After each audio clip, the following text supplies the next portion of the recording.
अस्सलाम वालेकुम स्टूडेंट्स, उम्मीद है आप सब खैरियत से होंगे। लेक्चर नंबर 7 शुरू करते हैं हम। अच्छा जी, और ये हम लोगों ने क्लास में थोड़ा सा देखा था कि एच ओमेगा को हम कौन से दो तरीक़ों से रिप्रेजेंट कर सकते हैं। ये जिस जिस जिस फॉर्म के ऊपर या जिस इक्वेशन के ऊपर माउस पॉइंट कर रहा है, इसमें एच ओमेगा की जो इक्वेशन है, इसमें एक न्यूमरेटर है समेशन के साथ, और इसमें कुछ कोफिशिएंट्स हमें बी के ई रेज़्ड पावर माइनस जे ओमेगा के नज़र आ रहे हैं, और डिनोमिनेटर में हमें कुछ कोफिशिएंट ए के नज़र आ रहे हैं। और हम लोगों ने क्लास में ये देखा था कि ए ऑफ के और बी ऑफ के ये दोनों हमें मिलते हैं डिफरेंस इक्वेशन से, जिसमें ए ऑफ के हमारे पास होते हैं आउटपुट के कोफिशिएंट्स, और बी ऑफ के हमारे पास होते हैं इनपुट के कोफिशिएंट, यानी कि एक्स ऑफ एन है तो उसका कोफिशिएंट बी ज़ीरो होगा, x of n minus one है तो उसका कोफिशिएंट बी वन होगा। अगर आपको जहन में नहीं आ रहा तो प्लीज़ आप डिफरेंस इक्वेशन की कोई जनरल फॉर्म देखो, और वहाँ से आपको पता चलेगा कि ए ऑफ के और बी ऑफ के डिफरेंस इक्वेशन के कोफिशिएंट्स होते हैं। और हम लोगों ने उसके बाद ये भी डिस्कस किया था कि हमारे पास जो न्यूमरेटर है इसकी इक्वेशन के इज इक्वल टू ज़ीरो से लेकर एम तक जा रही है। इसका मतलब है कि हमारे पास जो पहला कोफिशिएंट आएगा वो बी ज़ीरो आएगा, और जो आखिरी कोफिशिएंट आएगा यानी कि x of n minus m के साथ वो बी एम आएगा। लेकिन अगर हम डिनोमिनेटर की समेशन देखें तो ये जो लिमिट है ये जा रही है 1 से लेकर n तक। इसका मतलब है कि जो पहला कोफिशिएंट मेरे पास आउटपुट के साथ आएगा that will B A one, और जो लास्ट आएगा that will B A of n। तो इसमें ए ज़ीरो ए नॉट क्यों नहीं होता, इसका जवाब हम लोगों ने क्लास में डिस्कस किया था। You must know this. अच्छा, ओके। और उसके बाद हम लोगों ने फिर ये कहा था कि इसी क्वेश्चन को अगर हम सॉल्व करें इन द सेंस के, मिसाल के तौर पे मेरे पास अगर न्यूमरेटर या डिनोमिनेटर में टर्म कुछ इस तरह की है, let's suppose B not, B not अगर है तो साथ इसके साथ E raised to power zero multiply होगा which will be one, plus B one E raised to power minus J omega, plus B two E raised to power minus two J omega. Let's suppose कि मेरे पास numerator में इस तरह की equation है, तो solve करने का मतलब होगा कि इसे मैं कुछ इस तरह से एक्सप्रेस करूँ, one plus g one E raised to power minus J omega, one मतलब प्लस या माइनस कुछ भी हो सकता है, इसी तरह से यहाँ पे भी प्लस या माइनस कुछ भी हो सकता है, one minus g two E raised to power minus J omega. ठीक है, क्योंकि ये जो इक्वेशन है मेरे पास ऊपर, इसमें जो मेरे पास कोफिशिएंट ऑफ इंटरेस्ट है that is e raised to power minus J omega. ठीक है, अब इसके अगर हम रूट्स निकालेंगे that will be g one and g two, क्योंकि न्यूमरेटर है तो न्यूमरेटर के रूट्स को हम जी वन जी टू कहते हैं और ज़ीरोस कहते हैं। ठीक है, और अगर नेगेटिव पावर में ये वेरिएबल एक्सप्रेस्ड है तो उसको फिर हम नेगेटिव पावर में रखते हुए इस तरह से इसका आंसर लिखेंगे। अच्छा, और अगर मुझे डिनोमिनेटर के में जो एक्सप्रेशन है उसको अगर इस फॉर्म में लिखना पड़े तो ज़ाहिर है कि जो रूट्स हैं उनको मैं पोल्स कहूँगी। तो जो मेरे पास ज़ीरोज़ और पोल्स हैं यानी कि जी ऑफ केस और b of case, they can be either real और कॉम्प्लेक्स। अच्छा, इसको पी ऑफ के होना चाहिए। ओके, तो ज़ीरोज़ और पोल्स कैन बी रियल और कॉम्प्लेक्स। एक ए ऑफ के एंड बी ऑफ के आर ऑलवेज रियल। और मैंने ये भी शायद आपको बताया था कि इसको हम थोड़ा सा डिस्कस करेंगे कि ऐसा क्यों होता है। मतलब ज़ीरो पोल्स हमें पता है कि कॉम्प्लेक्स हो सकते हैं, रियल भी हो सकते हैं, लेकिन व्हाई डू वी वांट कि ए ऑफ के एंड बी ऑफ के मस्ट ऑलवेज बी रियल। अच्छा अच्छा, हम थोड़ा सा ना इस टॉपिक से थोड़ा सा आगे चलते हैं, और अब हम लोग डिस्कस ये करने लगे हैं कि अगर हमारे पास सिस्टम में कुछ पोल्स और ज़ीरोज़ हों, वो सिस्टम कैसे बिहेव करता है। उसके लिए मैं थोड़ा सा बैकग्राउंड आपके साथ डिस्कस करना चाहूँगी कि जो हम लोगों ने जी ट्रांसफॉर्म में सीखा था। जी ट्रांसफॉर्म में हमें जी ट्रांसफॉर्म पढ़ते हुए हमने ज़ीरोज़ और पोल्स का कॉन्सेप्ट सीखा था, और हमें ये पता लगा था कि हमारे पास जो न्यूमरेटर के रूट्स होते हैं इनको हम ज़ीरोज़ बोलते हैं, और जो डिनोमिनेटर के रूट्स होते हैं इनको हम पोल्स बोलते हैं। और फिर हम लोगों ने ये भी सीखा कि मतलब ये जो ज़ीरोज़ जब हम इस में प्लग इन करें इस एक्सप्रेशन में तो x of z overall zero हो जाता है। और जब ये जो पोल की जो वैल्यूज़ हैं वो हम इस एक्सप्रेशन में प्लग इन करें तो x of z overall infinite हो जाता है, तो हम पोल की वैल्यूज़ हमारे लिए कभी भी डिज़ायरेबल नहीं होती। और फिर हम लोगों ने ये भी देखा कि जैसे अगर हमारे पास पोल ज़ी प्लेन है, इसमें ये रियल ऑफ ज़ी होगा और ये इमेजिनरी ऑफ ज़ी होगा, और एक्स ऑफ ज़ी बेसिकली एक थर्ड डायमेंशनल एक्सिस होगा जिसमें एक्स ऑफ ज़ी का मैग्नीट्यूड हमें नज़र आ रहा होगा। तो हम इसको जैसे अगर ऊपर से देख रहे हो 2D ग्राफ के तौर पे, तो ये हमें एक हमारे पास एक रीजन ऑफ कन्वर्जेंस होता है। और फिर हम लोगों ने ये देखा था कि कैसे पोल्स की पोजीशन मिसाल के तौर पे जैसे ये है, तो पोल्स की पोजीशन हमें किस तरह से बताती है कि कोई भी सिस्टम कैसे कॉजल हो सकता है और कैसे स्टेबल हो सकता है। ठीक है, मतलब आरओसी को थोड़ा सा देखा था और पोल्स के हवाले से हम लोगों ने सिस्टम की कॉजलिटी को और स्टेबिलिटी को डिस्कस किया था। अच्छा, अब हम थोड़ा सा मज़ीद पोल्स और ज़ीरोज़ को डिस्कस करते हुए ये देखना चाहेंगे कि पोल्स और ज़ीरोज़ जो है वो सिस्टम की डिज़ाइनिंग में कैसे हेल्पफुल होते हैं। मतलब अगर हम सिस्टम को लेट्स सपोज अगर 3 फ्रीक्वेंसीज़ देते हैं, एक फ्रीक्वेंसी का नाम है ओमेगा नॉट, एक फ्रीक्वेंसी का नाम है ओमेगा 1 और एक फ्रीक्वेंसी का नाम है ओमेगा 2। ओमेगा नॉट हम सिस्टम को दें किसी सिस्टम के इनपुट पे, हमें पता चलता है कि ये किसी वैल्यू अल्फ़ा से मल्टीप्लाई होके सॉरी फ्रीक्वेंसी तो हमें वही मिलेगी ज़ाहिर है, लेकिन उसका मैग्नीट्यूड बढ़ जाएगा। 1 मिनट।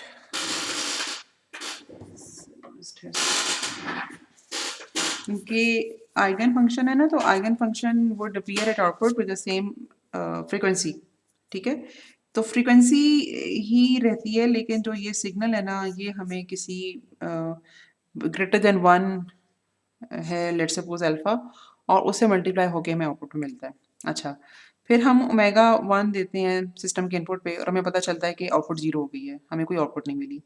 और इसी तरह से ओमेगा 2 हम सिस्टम के इनपुट पे देते हैं और हमें पता चलता है कि वो जो साइन या कोसाइन सिग्नल हमने दिया इनपुट पे, हमें आउटपुट पे वही मिला अगेन, क्योंकि आइगन फंक्शन है, हमें वही फ्रीक्वेंसी आउटपुट में मिलेगी, लेकिन वो किसी वैल्यू बीटा से मल्टीप्लाई होके मिली है और वो जो बीटा है वो लेसर देन 1 है।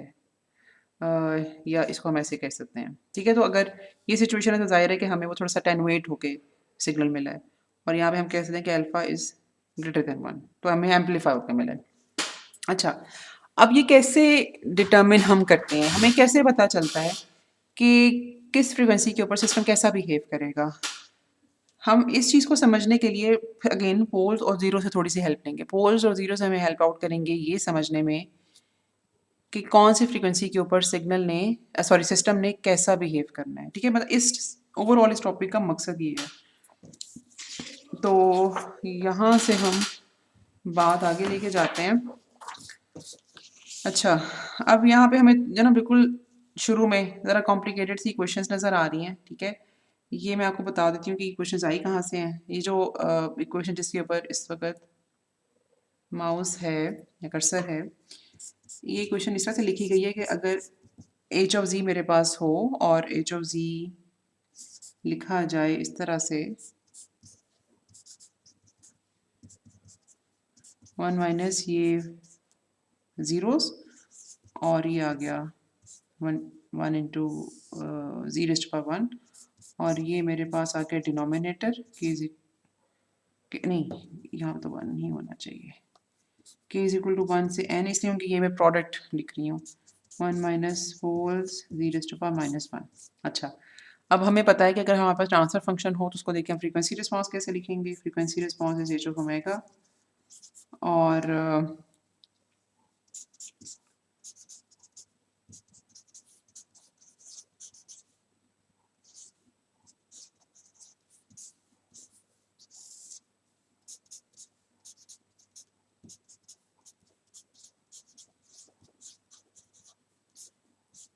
ठीक हो गया। अगर मेरे पास ट्रांसफर फंक्शन है तो उसको देखिए फ्रीक्वेंसी रिस्पांस हम इस तरह से लिख सकते हैं कि जी की जगह E raised to power J omega लिखेंगे।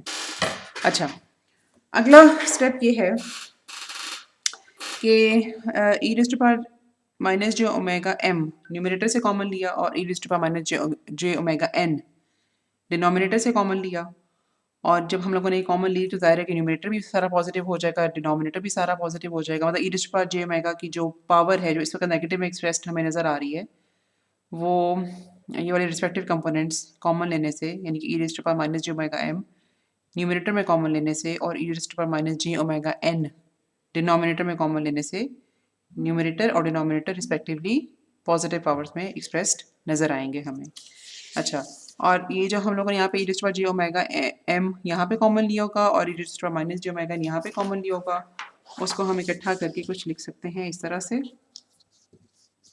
जी E to the power minus J omega M plus N. मेरा ख्याल है मुझे इसको यहाँ पे नेगेटिव करना चाहिए अगर मैं इसको ऐसे लिखना चाह रही हूँ तो, ठीक है।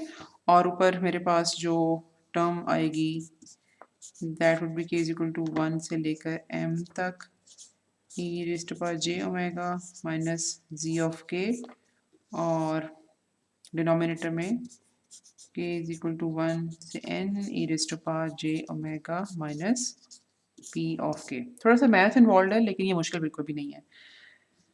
आई होप यू नो कि जी कैसे आया। जी हमारे पास तब आता है अगर मेरे पास न्यूमरेटर डिनोमिनेटर दोनों में जो कांस्टेंट कोफिशिएंट है, जैसे बी नॉट, अगर b nought if b nought is not equal to 1 तो मुझे वाहिद ज़ाहिर है बी नॉट कॉमन लेना पड़ेगा, ठीक है।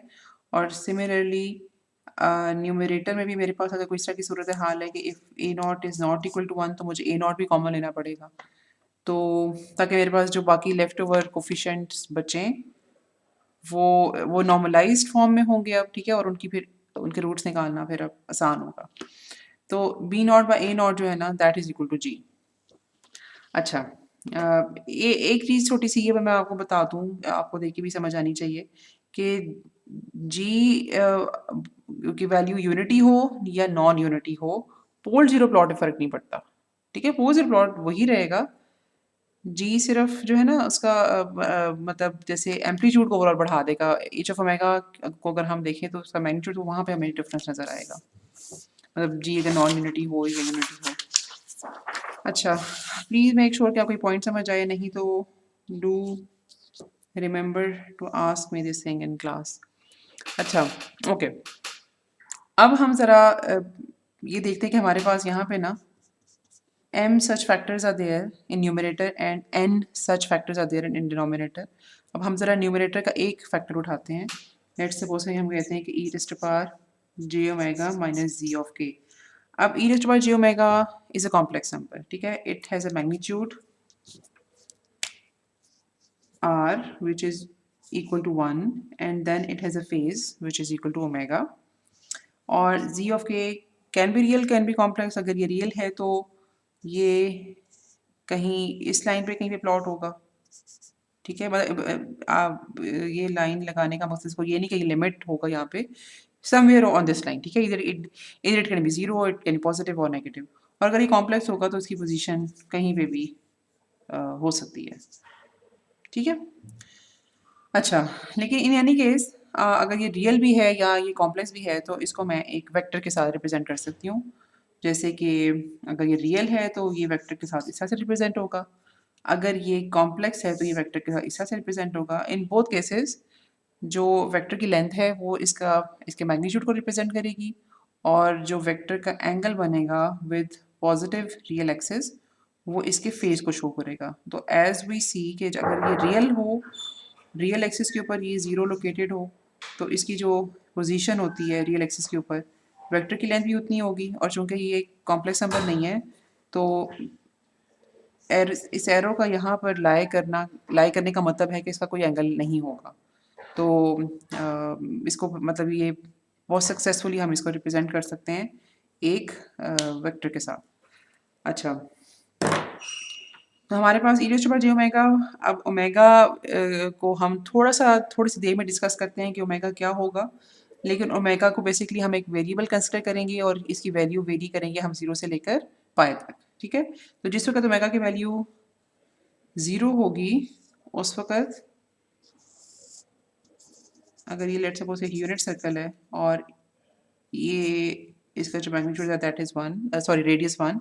तो जिस वक्त ओमेगा की वैल्यू 0 होगी तो मेरे पास यहाँ पर e raise to power j omega का जो वेक्टर है ना वो यहाँ पे बनेगा, ठीक है। और चूंकि अब ओमेगा को अगर मैं पाए जब रखूंगी तो जाहिर है कि ये वाला पॉइंट जो है वो उठ के इधर आ जाएगा और मेरे पास इसका जो वेक्टर है वो कुछ इस तरह से बनेगा।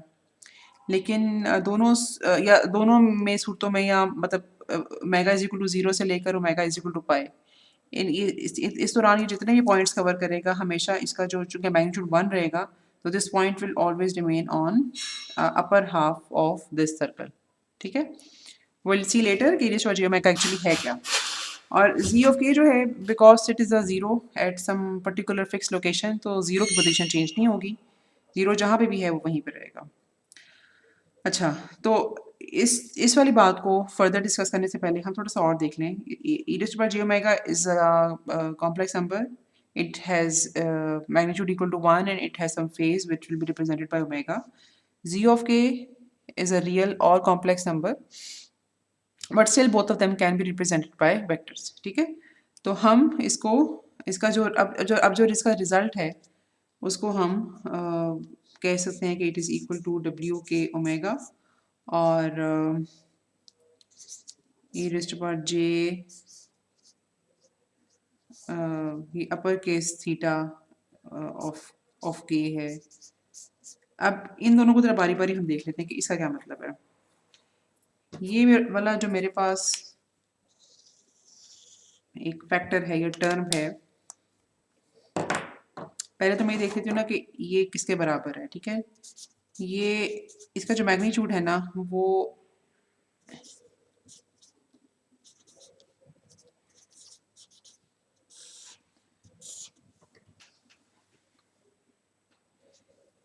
ये जो डब्ल्यू वी के ओमेगा है इसके बराबर है, ठीक है। मतलब मैंने जब e raise to power J omega को एक वेक्टर के तौर पर अज्यूम किया था, जी ऑफ के को भी एक वेक्टर के तौर पे अज्यूम किया था, तो लेट सपोज कि मेरे पास जी ऑफ के यहाँ पे कहीं पे है, ठीक है। तो ये वाला जो मेरा वेक्टर है ये जी के को रिप्रेजेंट कर रही है और ये जो मेरा वेक्टर है ये e raise to power J omega को रिप्रेजेंट कर रहा है।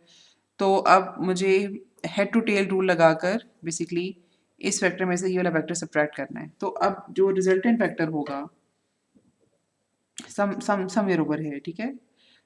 जो रिजल्टेंट वेक्टर होगा उसकी अब जो लेंथ होगी दैट इज वी के ओमेगा। अब ये ओमेगा बीच में कहाँ से आता है? ओमेगा बीच में इसलिए आता है क्योंकि ये जो मेरा vector e raise to power J omega के लिए मैंने प्लॉट किया है ये ओमेगा पे डिपेंड कर रहा है। अभी ओमेगा 0 है तो ये वेक्टर यहाँ पे है। ओमेगा की वैल्यू अगर लेट सपोज पाई बाय 4 हो जाती है तो ये वाला वेक्टर उठ के इधर चला जाएगा। ओमेगा की वैल्यू पाई बाय 2 होगी तो ये वेक्टर यहाँ पे चला जाएगा। तो जब ये वाला वेक्टर मूव करेगा तो जो v के ओमेगा है वो भी चेंज होता जाएगा, ठीक है। जी उनके जी ऑफ के वहीं पे है लेकिन e raise to power J omega जो उनकी अपनी पोजीशन चेंज कर रहा है तो इन दोनों का जो डिफरेंस है वो उसका मैग्नीट्यूड चेंज हो रहा है, ठीक है। यानी कि जो वेक्टर बन रहा है इन दोनों की सब्ट्रैक्शन से, तो v के omega is dependent on omega. अच्छा, और इसी तरह से ई रेज़ टू पावर जे के साथ ये जो है हमारे पास अपर केस थीटा के, again it is a function of omega because ये मेरे पास इसका फेज है, इसको मैं यहाँ पे लिख भी देती हूँ।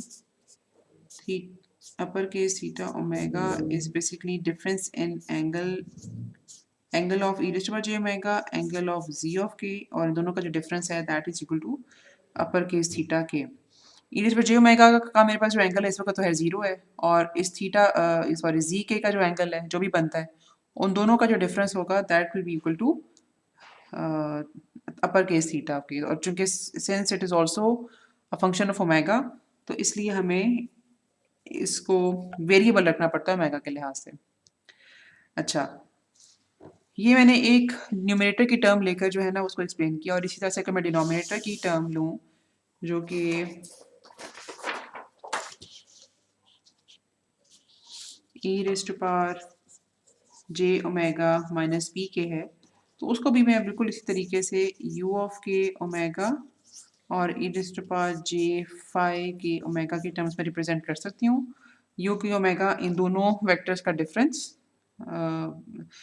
वेक्टर जो बनेगा उसका मैग्नीट्यूड होगा, और इन दोनों के डिफरेंस वेक्टर का जो एंगल बनेगा विद रियल एक्सिस वो हम उसको फाई कहेंगे। बस एक थोड़ा सा फ़र्क ये है कि ये वी के जो है ये न्यूमरेटर में अपीयर होगा और यू के जो ओमेगा जो है वो अपीयर होगा डिनोमिनेटर में। और एक चीज़ अब आप थोड़ा सा और भी गौर करना कि मेरे पास लेट्स सपोज अगर 4 ज़ीरोज़ हैं न्यूमरेटर में, तो मेरे पास 4 इस तरह के वेक्टर्स आएंगे, 4 इस तरह की टर्म्स आएंगी न्यूमरेटर में। और इसी तरह से मेरे पास अगर अब इसको जनरलाइज करते हैं, n number of such terms are there in denominator, तो I would have n number of such terms starting from u1 up till un in denominator, ठीक है। और इसी तरह से phases भी मेरे पास इसी तरह से n होंगे। अच्छा, तो मेरा जो ओवरऑल मैग्नीट्यूड ऑफ एच मतलब मैग्नीट्यूड ऑफ एच ओमेगा जो है वो फिर इस तरह से रिप्रेजेंट होगा कि एक तो जी ऑफ कोर्स अफेक्ट करेगा उसको, और ये v1 से लेकर vm तक, और इसी तरह से डिनोमिनेटर में u1 से लेकर un तक टर्म्स होंगी। और अगर मैं फेज़ की बात करूँ तो ये जो सारे फेजेस मेरे पास अपीयर हो रहे हैं वीज़ के साथ और यूज़ के साथ, वो सारे टर्म्स फेजेस, फिर ये ई रेस्ट पार जी ओमेगा एन माइनस एम जो ये वाली टर्म थी मेरे पास, ये अपीयर होगी यहाँ पर। अच्छा, एक छोटी सी चीज़ यहाँ पर हमें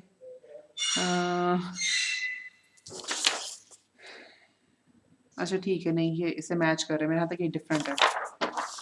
ओके, अगर मुझे डिफरेंट इसलिए लगा था कि मुझे लगा कि मैंने इसको m को कैपिटल एज्यूम किया, लेकिन इट मैचेस। बेसिकली जो साइन है वो डिपेंड करेगा कि यहाँ पर m कैपिटल है या सॉरी m की वैल्यू ज़्यादा है या n की वैल्यू ज़्यादा है। अच्छा ओके, तो ये मेरे पास जो न्यूमरेटर में सारे अपर केस थीटाज अपीयर हो रहे थे ये वो आ गए, और फिर जो डिनोमिनेटर के सारे इसको यहाँ पे ये नेगेटिव होने चाहिए, these should not be positive क्योंकि ये अपीयर हो रहे हैं डिनोमिनेटर में।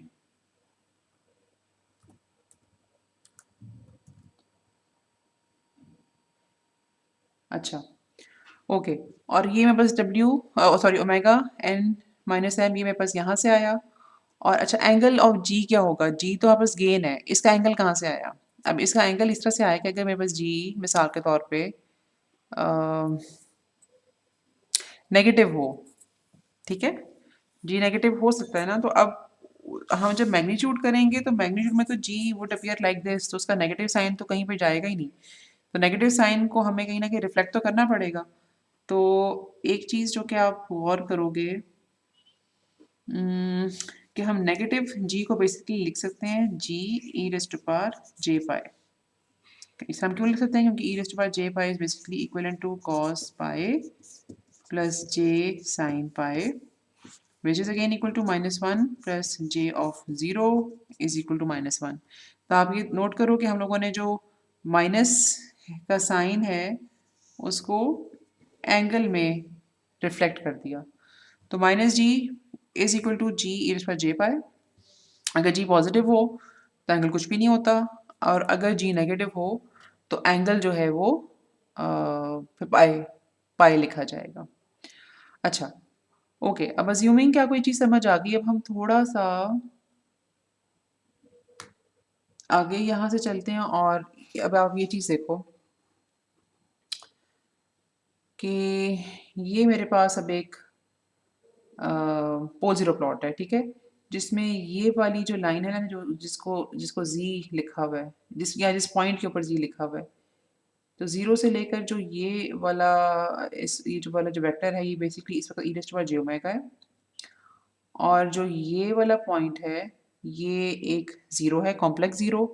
तो कॉम्प्लेक्स ज़ीरो का जो वेक्टर है वो ज़ीरो से शुरू होकर इस पॉइंट तक जाएगा, और इसका जो मैग्नीट्यूड होगा that would be g of k perhaps उसको कह सकते हैं हम, और इसका जो एंगल होगा दैट वुड बी थीटा के। और इसी तरह से ये मेरे पास एक कॉम्प्लेक्स पोल है, इस कॉम्प्लेक्स पोल को का जो वेक्टर है वो ज़ीरो से शुरू होकर इस पॉइंट तक जाएगा, और इसका जो मैग्नीट्यूड है I would call it as p of के, और इसका जो एंगल है I would call it as phi of k, ठीक है। अच्छा, अब अगर मैं न्यूमरेटर की बात करूं तो न्यूमरेटर में मेरे पास जो टर्म अपीयर हो रही है that is e raise to power J omega minus ji of k तो ये मेरे पास ई रेस्ट पास जे ओमेगा का वेक्टर है, ये मेरे पास जी ऑफ के का वेक्टर है। जब E raised pass J omega minus ji of K मैं करूँगी तो हेड टू टेल रूल लगेगा जो सब्ट्रैक्शन के लिए इस्तेमाल होता है। और ये मेरे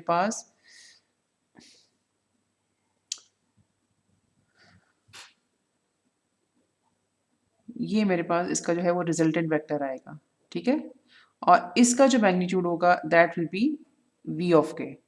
और इस रिजल्टेंट वेक्टर का जो सब्ट्रैक्ट करके मुझे मिला है जो फेज होगा वो कुछ इस तरह से हम देख सकते हैं, ठीक है।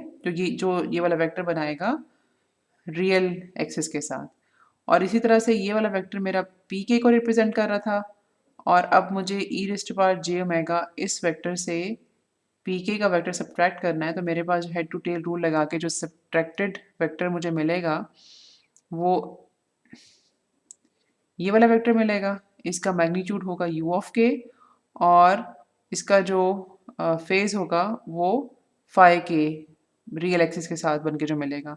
और इस तरह से अगर ये जो मेरा vector e raised to power J omega है इस वक्त एक खास ओमेगा के ऊपर है, जब ये चेंज होके इस पॉइंट पे आएगा तो ऑफ कोर्स ये वी के उसका उसका मैग्नीट्यूड भी बदल जाएगा, उसका फेज भी बदल जाएगा। और इसी तरह से यू के का मैग्नीट्यूड भी बदल जाएगा और उसका फेज भी बदल जाएगा।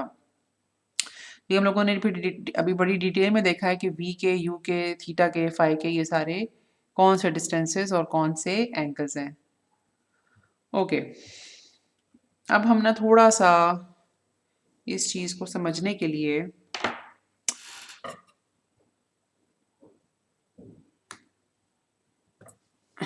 इसको प्लॉट करके देखते हैं।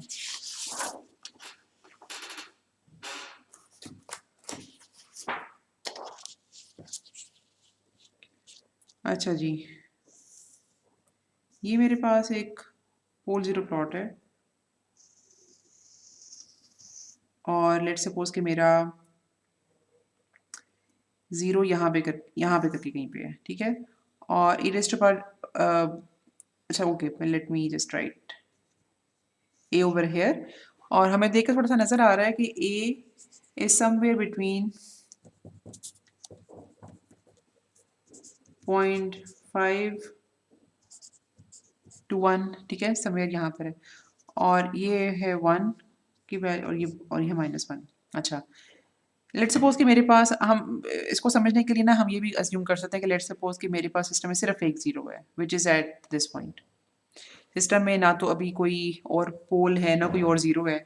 एक तो हमारे पास ये फिनोमेना है कि इसको हम ज़हन में रखें। जो दूसरी ऑप्शन हम ज़हन में रख सकते हैं इसको समझने के लिए वो ये है कि बाकी जितने भी पोल्स और ज़ीरोज़ हैं उसकी वजह से लेट्स सपोज कि सिस्टम का रिस्पॉन्स कांस्टेंट है और ये वाला पोल एक ऐसी पोजीशन पे है कि जो कि ओवरऑल अफेक्ट कर रहा है। तो हम ये देखना चाह रहे हैं कि इस ज़ीरो का सिस्टम के ओवरऑल रिस्पॉन्स पे क्या फ़र्क पड़ेगा, ये कैसे इम्पैक्ट कर रहा है सिस्टम के रिस्पॉन्स को। अच्छा, तो हम करेंगे यूँ कि इस सिस्टम को हम एक फ्रीक्वेंसी देंगे, वो फ्रीक्वेंसी वेरिएबल होगी, ठीक है। सबसे पहले उसकी वैल्यू होगी ज़ीरो और उसके बाद हम उस फ्रीक्वेंसी को इंक्रीज़ करते जाएंगे और मैक्सिमम हमारे पास जो फ्रीक्वेंसी की वैल्यू होगी वो होगी पाए। और जिस वक्त फ्रीक्वेंसी की वैल्यू पाए होगी तो वेक्टर जो है वो यूँ पॉइंट करेगा, ठीक है। और जिस वक्त फ्रीक्वेंसी की वैल्यू ज़ीरो होगी तो उस वक्त जो मेरे पास E raised to power J omega होगा वो यूँ होगा। अब थोड़ा सा मुझे लाइन से नीचे ड्रॉ करना पड़ेगा समझाने के लिए, वरना एग्जैक्टली ऊपर होगा, ठीक है। इस वक्त जब मैंने सिस्टम को फ्रीक्वेंसी ओमेगा की ज़ीरो दी है तो मेरे पास इसका वेक्टर कुछ इस तरह से बन रहा है। और अगर मैं अपने ज़ीरो को देखूं तो ये जो ज़ीरो है मेरे पास उसका वेक्टर कुछ इस तरह से बनेगा। अच्छा, अब समझने वाली बात ये है कि अब इस सिचुएशन में मेरे पास डिफरेंस वेक्टर क्या आएगा। हेड टू टेल रूल के हिसाब से डिफरेंस वेक्टर मेरे पास कुछ इस तरह का आना चाहिए, ठीक है। और अगर मैं इन दोनों का डिफरेंस लेकर देखूं कि एच ओमेगा मेरे पास क्या बनता है।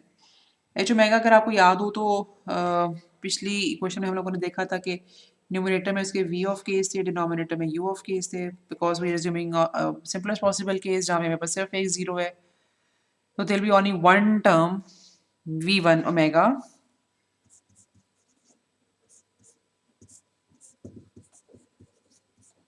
इन न्यूमरेटर, ठीक है, v1 ओमेगा। अच्छा, और इसको अगर मैं प्लॉट करूँ साथ साथ, ये मेरे पास ओमेगा है, ये एच ओमेगा का मैग्नीट्यूड मैं प्लॉट कर रही हूँ उधर। ये जो भी मैग्नीट्यूड है ये मुझे यहाँ पे ये वाली वैल्यू मिल जाएगी। अच्छा, अब आप ये चीज़ नोट करो कि ए मेरा 0.5 से 1 के दरमियान है, तो ये इसकी वैल्यू जो है वो मतलब 0.75 नहीं 0.75 नहीं 0.25 या उससे कम होगी, ठीक है। अगर ये अगर ये एग्जैक्टली 0.5 होता, 0.5 पे होता तो मुझे ये फिर 0.5 के बराबर मिलता, लेकिन 0.5 से ज़्यादा है तो इसकी वैल्यू 0.5 से लेकर 0 के दरमियान हो सकती है, समवेयर लाइक दिस, ठीक है। इस तरह से हम इसको ज़रा समझ सकते हैं। 0.5 से इसकी वैल्यू कम होगी और 0 से इसकी वैल्यू बड़ी होगी, जो इस वक्त ग्रीन लेंथ शो कर रही है, वो ये मुझे यहाँ मिल गया। अच्छा, उसके बाद मैंने क्या किया कि सिस्टम को फ्रीक्वेंसी थोड़ी सी और बढ़ाई, ओमेगा की वैल्यू थोड़ी ज़्यादा की मैंने, और मैं ये देख सकती हूँ कि अब मेरा जो वेक्टर है वो कुछ बनेगा इस तरह से, ठीक है। बीच हम सारी है वैल्यूज दे रहे हैं, लेकिन थोड़ी सी मेरी ड्राइंग में थोड़ा सा आसान है कि मैं इसको थोड़ा बड़ा जंप दे के दिखाऊँ। तो अब मेरे पास ये जो वेक्टर है ब्लैक वाला, इस जीरो को जो रिप्रेजेंट कर रहा है वो तो यहीं पे रहेगा, लेकिन अब जो डिफरेंस वेक्टर है वो कैसे बनेगा, again head to tail rule subtraction लगा के डिफरेंस वेक्टर मेरे पास यूँ बन जाएगा। एंड यू कैन सी कि ये डिफरेंस वेक्टर के जो मैग्नीट्यूड है वो थोड़ा सा ज़्यादा है पहले वाले केस के मुकाबले में, तो ये मुझे पॉइंट समझ लो कि आप यहाँ करके कहीं मिल गया। फिर मैं फ्रीक्वेंसी ज़्यादा मैंने मज़ीद की, अब जो मुझे हेड टू टेल रूल लगा के डिफरेंस वेक्टर मिल रहा है वो कुछ इस तरह का मिल रहा है, इसकी लेंथ पहले दोनों वाले वेक्टर्स की लेंथ से ज़्यादा है, मुझे पॉइंट को ज़्यादा मिल गया। और मैं इसी तरह से ये अगर चेंज करती जाऊँ और हेड टू टेल रूल लगा के ग्रीन एरोस ड्रॉ करती जाऊँ तो आई वुड सी के मैग्नीट्यूड किस तरह से मुझे ज़्यादा मिलता जा रहा है, और जो बिल्कुल मेरे पास आखिरी ओमेगा की वैल्यू होगी यानी कि ओमेगा इज इक्वल टू पाई, उसके ऊपर वेक्टर कुछ इस तरह से बनेगा। और अगर मैं ग्रीन वेक्टर यानी कि सेपरेटेड वेक्टर को देखूं तो वो मेरे पास उसकी जो लेंथ होगी ना वो कुछ यूं करके बनेगी, ठीक है, एट इट्स मैक्स, यानी कि पाई के ऊपर इसकी लेंथ सबसे ज़्यादा होगी, तो ये मेरे पास जो रिस्पॉन्स है वो कुछ यूं करके आएगा, ठीक है। और इसको हम यहाँ पे देख भी सकते हैं। अच्छा, मैंने प्रॉब्ली इसको अज्यूम किया था 0.9 के ऊपर इस एग्जांपल के लिए, और मेरे पास ये जो लेंथ है एग्जैक्टली 0.1 आई है, और ये हम देख सकते हैं कि इसकी जो लेंथ है फिर वो 1.9 आएगी। अच्छा, और अगर मैं इस ज़ीरो को उठा के बिल्कुल एंड पे ले जाऊं, मतलब मिसाल के ऊपर बिल्कुल 1 के ऊपर रख दूं, तो आप इसका जवाब प्लीज़ ज़रा वीडियो पॉज करके इमेजिन करो कि इसका जवाब क्या होगा, और फिर आप मेरे जवाब से इसको टैली करो कि अगर ये ज़ीरो उठा के बिल्कुल यहाँ पे रख दिया जाए तो मुझे कुछ रिस्पॉन्स इस तरह का मिलना चाहिए, समथिंग लाइक दिस। अच्छा, और अगर ये जो ज़ीरो है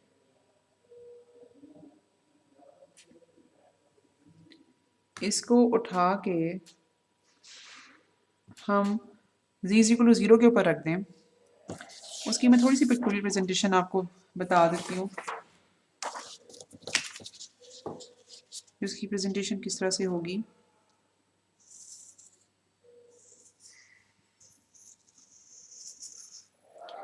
ये मेरे पास e raised to j omega का पहला वेक्टर है जिस वक्त ओमेगा की वैल्यू 0 होगी, और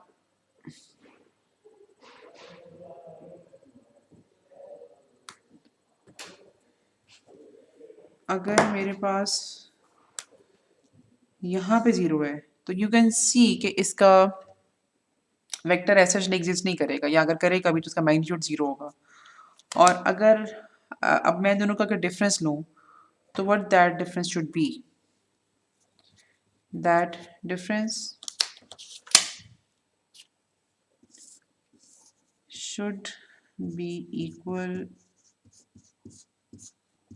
टू 1, ठीक है। और इसी तरह से अब ये वेक्टर जो इस वक्त यहाँ पॉइंट कर रहा है इसी फ्रीक्वेंसी में बढ़ाऊँ और ये मुख्तलिफ पोजीशंस पे जाता हुआ यहाँ तक जा आ पहुँचे, मतलब जब फ्रीक्वेंसी जब पाए होगी तो वेक्टर मेरा यहाँ पे पॉइंट कर रहा होगा इस तरह से।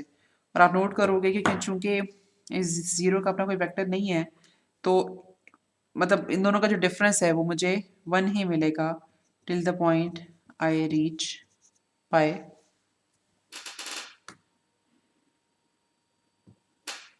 तो मुझे कुछ इस तरह का रिस्पॉन्स मिलना चाहिए।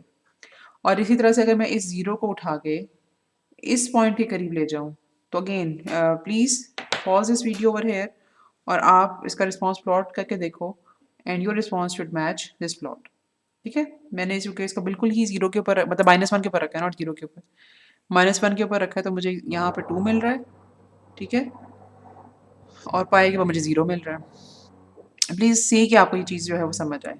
अच्छा, ओके, अब हम effect of a single pole on real axis देखने लगे हैं और उसके लिए मुझे फिर थोड़ा सा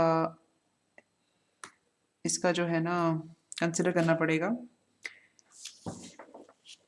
अच्छा, let me use same slide.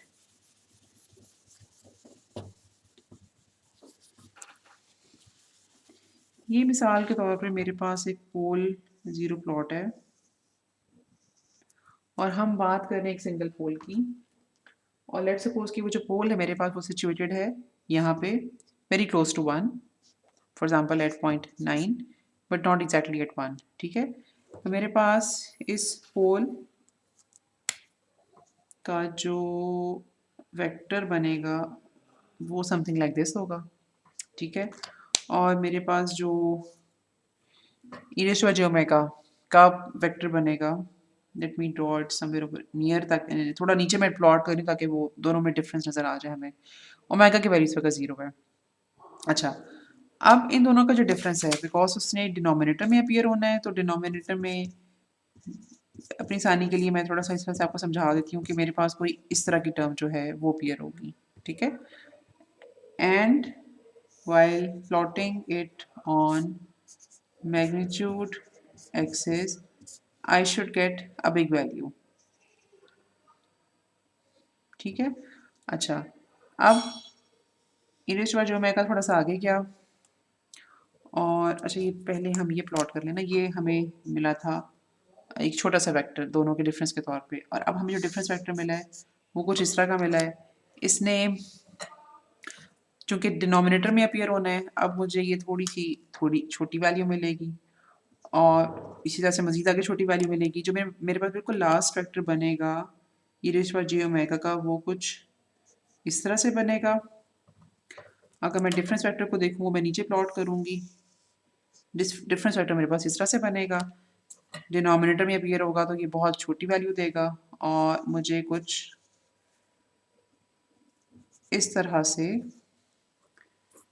Frequency response मिलना चाहिए। ये जो मैंने प्लॉट किया ना, this is at omega equals to 0 only.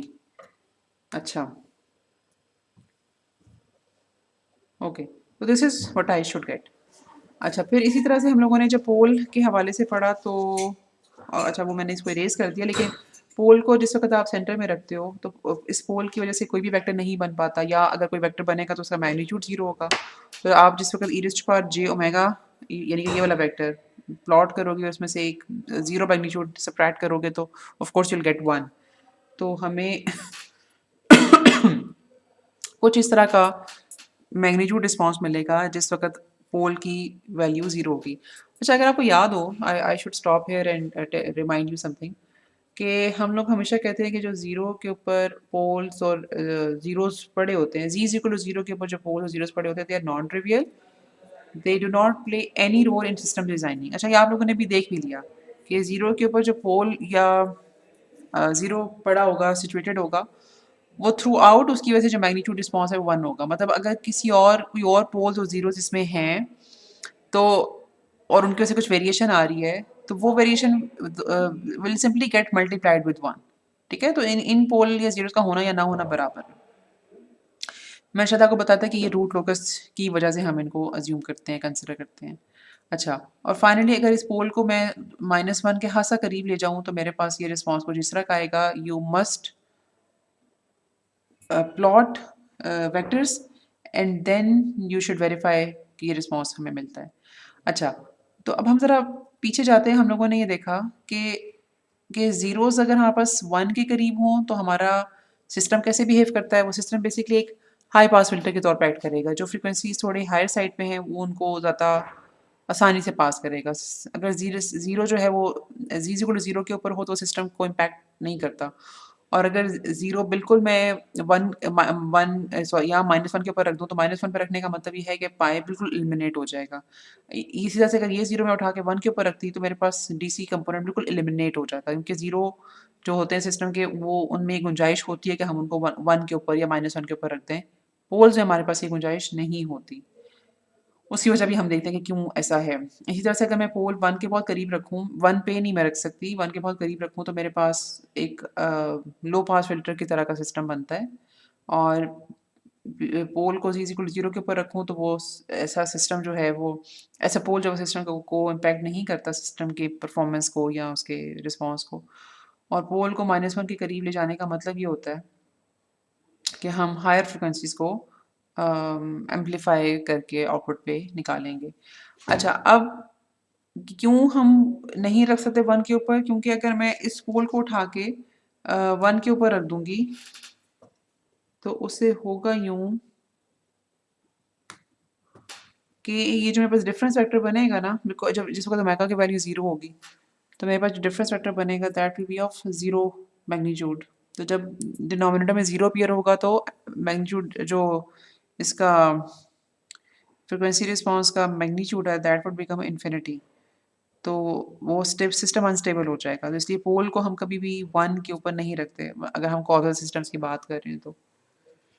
और इसी तरह से -1 के ऊपर भी हम इस नहीं रखेंगे पोल को, क्योंकि व्हेनेवर मतलब -1 पे अगर मैं रखूँ और पाई की फ्रीक्वेंसी अपीयर हो, पाई जो कि इस वेक्टर के साथ बनता है, पाई की फ्रीक्वेंसी अपीयर हो तो मैग्नीट्यूड रिस्पॉन्स इन्फिनिटी हो जाएगा टुवर्ड्स हायर फ्रीक्वेंसीज।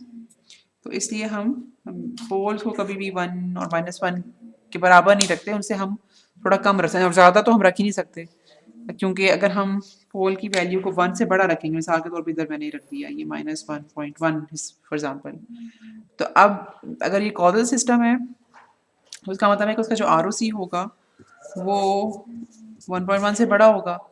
तो अगर आरओसी इस तरह का है तो इससे हमें ये पता चला कि सिस्टम स्टेबल नहीं है, सिस्टम क्योंकि इसमें 1 इंक्लूड नहीं है। तो बिकॉज जो हम एक बाय डिफ़ॉल्ट असम्पशन लेते हैं वो ये कि सिस्टम कॉजल है और सिस्टम स्टेबल है, तो इसलिए पोल को ज़रूर 1 से कम होना चाहिए, ताकि ये मतलब मैक्सिमम वैल्यू जो पोल की है, पोल को ज़रूर 1 से कम होना चाहिए ताकि फॉर एग्जांपल 0.99, ठीक है? क्योंकि अब आरओसी इससे बड़ा होगा। लेट्स सपोज कि मैं कोई पोल इस वैल्यू के ऊपर रखती हूँ, आरओसी इस वैल्यू से बड़ा होगा लेकिन उसमें यूनिट सर्कल शामिल होगा, तो सिस्टम कॉजल भी होगा, स्टेबल भी होगा। अच्छा, ओके, तो ये थोड़ी-सी कहानी हो गई हमारे पास पोल्स और ज़ीरोज़ के हवाले से। अब हम थोड़ा-सा इसको देखते हैं।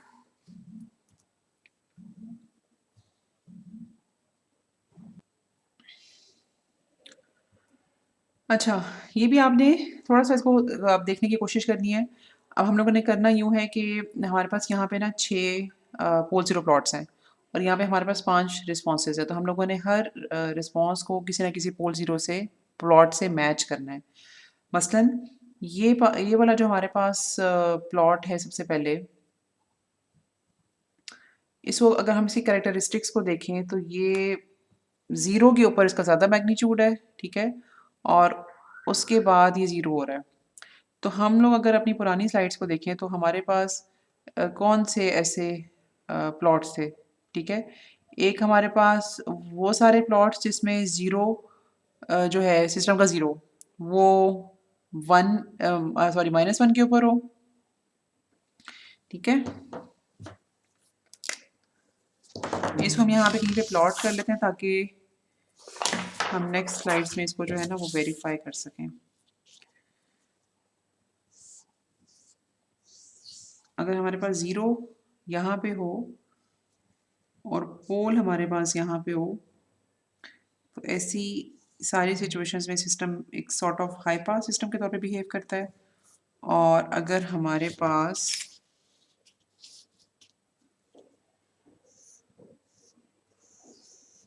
0 यहाँ पे हो लेकिन पोल यहाँ पे हो, तो ऐसी सारी सिचुएशन में सिस्टम लो पास के तौर पर बिहेव करता है। इस चीज़ का अपने ख्याल रखना कि डिस्क्रीट टाइम सिग्नल्स हमेशा -π से π तक प्लॉट होते हैं, बिकॉज रियल वैल्यूड सिग्नल्स जो होते हैं वो because they are even signals in magnitude, तो वो 0 से π तक भी काफ़ी होते हैं। ओके, तो इस के बाद हम दोबारा ज़रा इसके ऊपर आते हैं। तो ये हमें ये वाला जो मैग्नीट्यूड है ये कहाँ पे मिलेगा, मतलब ये हमें मैग्नीट्यूड किस तरह से मिलेगा अगर हमारे पास किस तरह का सिस्टम हो। तो ये अगर हम ये वाला सिस्टम देखें, ये जो वाला जो पोल ज़ीरो सिस्टम है, लेट मी कॉल इट, अच्छा नीचे लिखा हुआ है पोल ज़ीरो प्लॉट नंबर 2। तो पोल ज़ीरो प्लॉट नंबर 2 जो है वो मैग्नीट्यूड रिस्पॉन्स ए के साथ मैच करता है। अच्छा, और अगर हम क्योंकि एक बात हमें इससे और पता चलती है ना कि ये कैसे हमें कंफर्म होता है, क्योंकि अगर आप ए में पाई को देखो, पाई कम्प्लीटली एलिमिनेट हो रहा है, तो वो तभी एलिमिनेट होगा अगर पाई के ऊपर कोई ज़ीरो पड़ा होगा तो। अच्छा, अब ए और बी में अगर हम देखें तो बी थोड़ा थोड़ा सा है ए की तरह का, लेकिन ये पाई के ऊपर कंप्लीट एलिमिनेशन नहीं हो रही। इसका मतलब है कि ज़ीरो उसके पास कहीं होगा,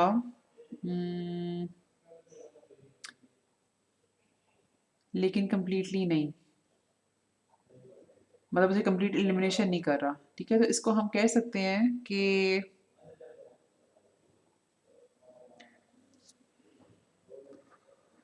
कौन सा सिस्टम होगा ये वाला।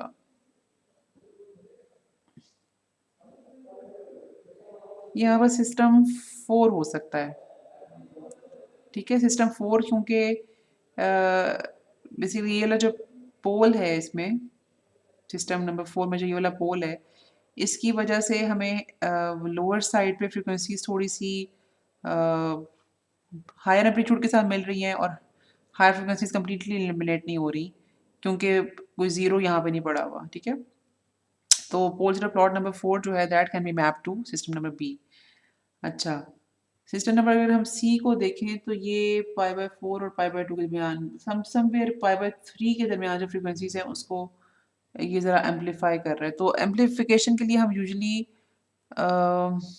पोल्स एक तो इस्तेमाल करते हैं और दूसरा हम उनको फिर बहुत करीब कर देते हैं ज़ीरो के। ठीक है, क्योंकि इसको मैं ज़रा अब यहाँ पे थोड़ा पहले समझा दूँ आपको कि ये इस बात का मतलब क्या है। लेट्स सपोज कि मेरे पास ये एक पोल ज़ीरो प्लॉट है और ये कोई पर्टिकुलर फ्रीक्वेंसी, मतलब हमने एक्चुअली जिस फ्रीक्वेंसी को एम्पलीफाई या यहाँ अटेनुएट करना होता है, हम उसके हिसाब से जो एंगल लेते हैं ना, यानी कि अगर मुझे किसी फ्रीक्वेंसी ओमेगा को ओमेगा नॉट को एम्पलीफाई करके आउटपुट पे निकालना है, तो इसके जो ओमेगा नॉट के बराबर एंगल है उसके ऊपर अगर मैं ये पोल रख दूँ, मतलब 1 के ऊपर तो नहीं हम रख सकते, ज़ाहिर है हम 1 से थोड़ा पीछे रखेंगे। तो होता यूँ है कि जब भी ओमेगा नॉट की फ्रीक्वेंसी का सिग्नल इनपुट पे अपीयर होगा, तो उसका भी कुछ वेक्टर इसी तरह का बनेगा और यहाँ पर इसी वेक्टर के ऊपर पोल भी सिचुएटेड है। अब आप इन दोनों का जो डिफरेंस निकालोगे तो that will be very minor difference अगर पोल 1 के बहुत करीब है तो। ठीक है, मतलब एंगल उसका ओमेगा नॉट है लेकिन उसका मैग्नीट्यूड अगर 1 के बहुत करीब है, तो e raise to power J omega nought जो कि इनपुट सिग्नल है और ये जो पोल यहाँ पे पड़ा हुआ है, दोनों का डिफरेंस बहुत कम होगा और ये डिफरेंस जो कि डिनोमिनेटर में लिखा जाएगा तो वो एम्पलीफिकेशन ज़्यादा कर देगा। तो हम लोगों ने जब भी किसी फ्रीक्वेंसी को एम्पलीफाई करना होता है तो हम उस फ्रीक्वेंसी के बराबर एंगल के ऊपर पोल को रखते हैं with very close magnitude as 1। अच्छा, तो ये π/4 और π/2 के दरमियान लगभग π/3 की कुछ फ्रीक्वेंसी होगी जिसके ऊपर पोल रखा गया होगा और वो हम अज्यूम कर सकते हैं कि